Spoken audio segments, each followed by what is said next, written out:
रविवार की सुबह केदारनाथ से लौटते 6 श्रद्धालु और एक पायलट उड़ान भरते गुप्त काशी की ओर।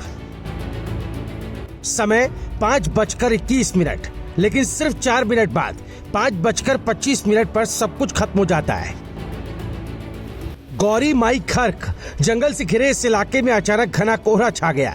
हेलीकॉप्टर ने रास्ता भटकाया, पेड़ से टकराया और फिर आग की लपटों में तब्दील हो गया। दूरी सिर्फ 20 मीटर और गवाह 2 गरीब नेपाली मूल की महिलाएं जो घोड़े खच्चरों के लिए घास काटने गई थी। उनकी आंखों के सामने 7 जिंदगियां राख हो गईं और सवाल उठे, क्या यह हादसा टाला जा सकता था? आर्यन हेली एविएशन नाम तो जाना पहचाना है, लेकिन गलत वजहों से साल 2018 रिटायर्ड कर्नल अनिल सिंह की आखिरी उड़ान मौत बन जाती है। साल 2022 18 अक्टूबर फिर वही कहानी, फिर वही त्रासदी। गरुड़ चट्टी के पास इसी कंपनी का हेलीकॉप्टर क्रैश करता है, 7 मौतें। तो फिर सवाल ये है, 3 बार एक ही कंपनी पर यह दुर्भाग्य क्यों? क्या हमारी व्यवस्था नियमों की अनदेखी का लाइसेंस दे रही है? और अगर मौसम ही वजह है तो नियम तो मौसम देखकर ही बने थे, फिर तोड़े क्यों गए? अब सुनिए सिस्टम की वो चूकें जो हादसे से भी ज्यादा भयावह है।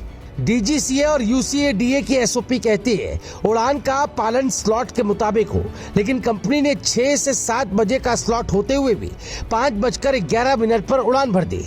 Visibility report 0। फिर क्यों उड़ान की अनुमति दी गई? या क्या कंपनी ने हमेशा की तरह खुद ही फैसला ले लिया? जिम्मेदार कौन? एफआईआर दर्ज होती है कंपनी के 2 बड़े मैनेजर विकास तोमर और कौशिक पाठक पर। धारा 105 वायुयान अधिनियम यानी लापरवाही से मौत की जिम्मेदारी तय। अब आपको ले चलते हैं उस दर्दनाक लम्हे पर जहां मौत को सबसे करीब से देखा गया। शर्मिला और संजू गौरीकुंड की 2 मेहनतकश महिलाएं रविवार सुबह 4 बजे घर से निकले घास काटने। सुबह 5 बजे गौरी माई खर्क पहुंची। वहां आसमान साफ था, लेकिन कुछ ही पल बाद अचानक घना कोहरा छा गया और फिर एक धमाका, लपटे, चीख और फिर सन्नाटा। शर्मिला बताती है, हमसे बस 20 मीटर की दूरी पर हेलीकॉप्टर गिरा। आग की लपटें इतनी थी कि वहां कुछ दिख नहीं रहा था। एक बच्ची नीचे गिर पड़ी थी जो शायद हेलीकॉप्टर से सीधे पत्थर से टकराई थी। वो जिंदा नहीं थी। हादसे में मारे गए इन लोगों में सिर्फ नाम नहीं बल्कि कहानियां छिपी हैं। लेफ्टिनेंट कर्नल राजवीर सिंह चौहान, एक बहादुर सैनिक, देश के लिए उड़ान भरने वाला शख्स। राजकुमार और श्रद्धा जायसवाल, महाराष्ट्र से आए श्रद्धालु, साथ में उनकी मासूम बेटी काशी, उम्र सिर्फ 23 महीने। विक्रम सिंह रावत, रुद्रप्रयाग के रासी गांव से। विनोद देवी और तुष्टि सिंह, बिजनौर, उत्तर प्रदेश से। 7 लोग एक साथ एक झटके में इस दुनिया से चले गए। मुख्यमंत्री पुष्कर सिंह धामी का बयान आता है, हेलीकॉप्टर सेवा संचालन के लिए सख्त एसओपी बनेगा। हर उड़ान से पहले मौसम की रिपोर्ट लेना अनिवार्य होगा। जो भी दोषी होगा उस पर सख्त कार्रवाई होगी। पर सवाल ये, क्या ये बयान भी बाकी हादसों की तरह सिर्फ बयान बनकर रह जाएगा या इस बार कुछ बदलेगा? डीजीसीए ने आर्यन हेली एविएशन की सेवाएं तत्काल निलंबित कर दी है। केस दर्ज, मुआवजा घोषित, एसओपी की बात। लेकिन क्या सिर्फ इतना काफी है?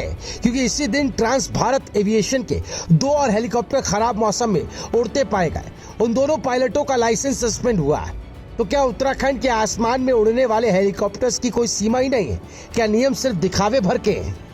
ये 7 मौतें हमें सिर्फ दुख नहीं देती बल्कि झकझोरती भी है। पूछती हैं, कब तक हादसों के बाद ही सुधरेंगे हम?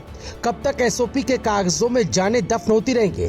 और कब तक आसमान से आने वाली आवाजें चीखों में बदलती रहेंगी? ये एक चेतावनी है, एक सिस्टम के लिए, एक वक्त का आईना है जिसमें हम सबको झांकना होगा, वरना अगली बार फिर एक हेलीकॉप्टर, फिर एक कोहरा और फिर वो सब कुछ जो हम आज भी भूल नहीं पाए। Bureau report, रायशुमारी।